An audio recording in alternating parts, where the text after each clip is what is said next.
Well, hello, my name is Kari Tauring, and this is Tamara Rogers, and we've been working together for these many years. 8 years.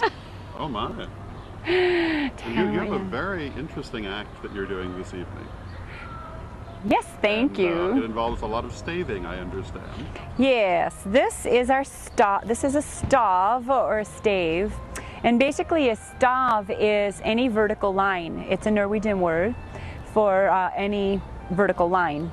So the stavkirken are the stav churches, and they are made with these vertical lines. A rune stav or a rune stave is the vertical line of a single stave. So the primary rune is actually Isa, which is the single stave, the ice rune. And in the tradition of Scandinavia, women who carry a stav are called volva. Volva kona. Staff-carrying women. Okay. And so this is sort of the basis of the show. Very good. And this show draws very strongly on Scandinavian music and heritage? That's correct. So, the show starts out with kulning, which is cow calling, and actually my mother used to call us in for dinner like that. And it's basically it's a melodic yoo-hoo, and the cows then recognize the different songs, and then that's how you call the cows in from the fields, or the children in. In your case? In my case. And I do it to my boys too. Here in the middle of the city, I yoo-hoo at them and they hear me at the park. Give us a little example, Kari. A little example without checking out your mic.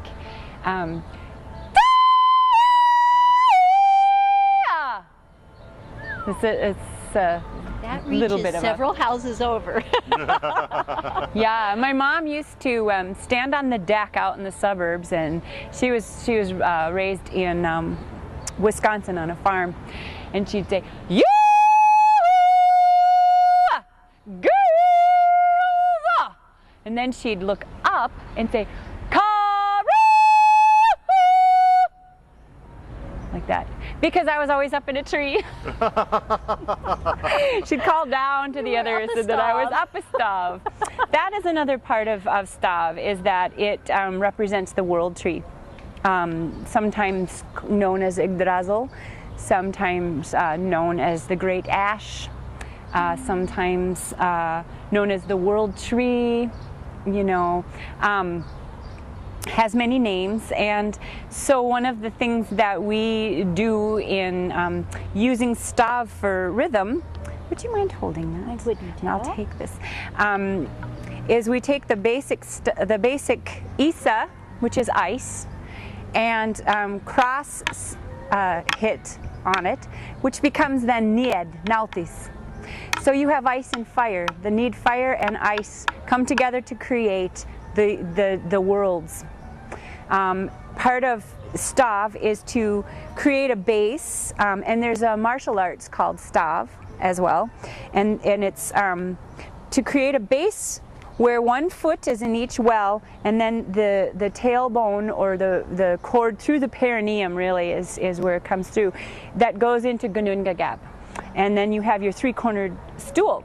So in sacred geometry, that creates a plane. Any 3 points make a plane. So then what you do is to take your stav, or to ride your stick, then is you intentionally place it in a different world, and that's how you start to shift. So we do the pounding on the threshing floor, or the log cabins, or whatever on the floors, and we do the cross rhythm to create rhythm and for chant and trance and song. Fascinating. Yeah. Now you're wearing an ancient Germanic garment. I am. This is the Viking. It's a Viking era garment, and it's the Viking bib. Underneath it would have been sort of a linen dress.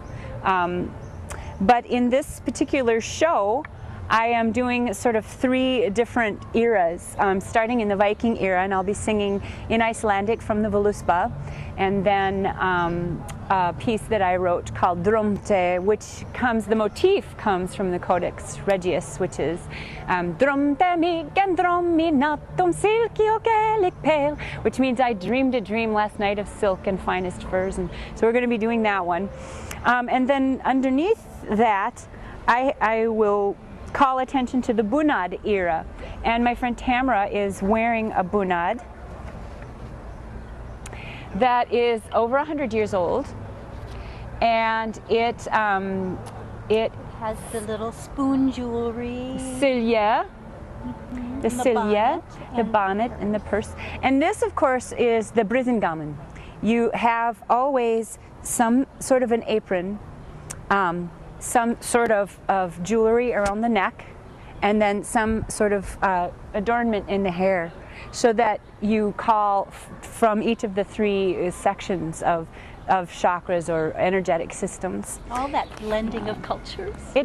Well, and it all kind of is the same culture, really. And this I will be putting this on in the show, and this is the apron that will go on for my bunad era outfit, and this is lace that my grandmother made, and she had put the apron together, and it was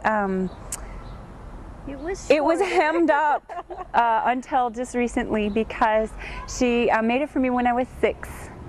No, I was in 6th grade, and to wear at the Nordic Fest in Decorah, Iowa, and where I got my first silja, but I didn't wear it.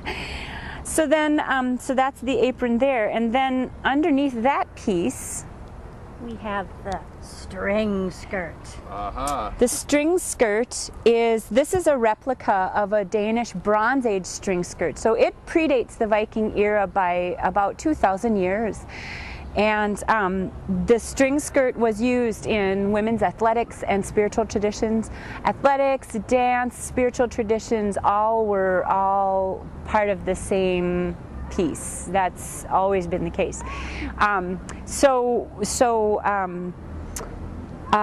that's, yeah, so I've got sort of the layers of culture from which I draw my material. And that will be like a brief trip through time. It is. You know, I have a master's in teaching, and everything I do just has to be an educational component. It just kind of works out that way. And Tamara and I will be doing a dance. And Nordic folk dance. a Nordic folk dance called Puls in Norwegian, Polska, and it is a pulse. Literally means pulse. It's so the steps go on the rhythm of the heartbeat. So 1, 2, 3, 1, 2, 3, 1, 2, 3, and then in there we do this bouncing motion on each beat called svikt, and svikt is literally means the motion you do when you're skiing. Okay. So all the dance then that we'll be doing is got the svikt in it, and it goes on this 1, 2, 3, 1, 2, 3. So that's what we'll be doing we'll be demoing that across the stage in the little tiny space that we have to work with all those wires and everything. And I'm hopeful that my our dance instructor David Kaminsky will be coming, and he has been teaching sort of the most modern dance pedagogy from Sweden, and has been, I don't know if they like knight him or whatever they do with, but he's a Rick Spielman, the King of Sweden, he's the first American to have earned the title Rick Spielman in Sweden. So he's a really fabulous guy, and there's a link on my website to him, so people want to check it out. But he's moving out of our town. He's going to be a professor at William and Mary next year, so we'll be missing him. But what he teaches is that it's not a male and female kind of couples dance, because that's actually really quite a modern invention to do couples dances. And they teach now that it's impulse and balance. And by teaching it as an impulse and balance, it frees the whole dance up to be done in a variety of different ways and to have partners switching places. And it also, I think, brings it closer to what would have been danced. Women would have danced together and men would have danced together. So it's so modern that it's ancient. Interesting how that works. Yeah, yeah. If people would like to find out more about your performance and your CDs and so forth, where would they go? Well, they can go right straight to my website, and it's karitauring.com. KARITAURING.com. No lines, dashes, or spaces. All karitauring.com. And yeah, and or they can also just look up stav or volva. I mean, I'm pretty out there in spelled the O with the dots, but you don't have to put that in. LVA, vulva, vulva, yeah. So excellent. Thank you very much. Thank you. It's been a great pleasure. Thanks. Thank you so much. I'm really looking forward to your performance. Yeah, it's going to be a good time. Thanks. This October, the world of pagan voices comes together in one global gathering, the Pagan World Congress. 5 days, over 100 hours, speakers, rituals, music, and town halls streamed across the world. Join the conversation, shape the future, be part of history. The Pagan World Congress, October 9th through 13th, 2025. Online at paganworld.co.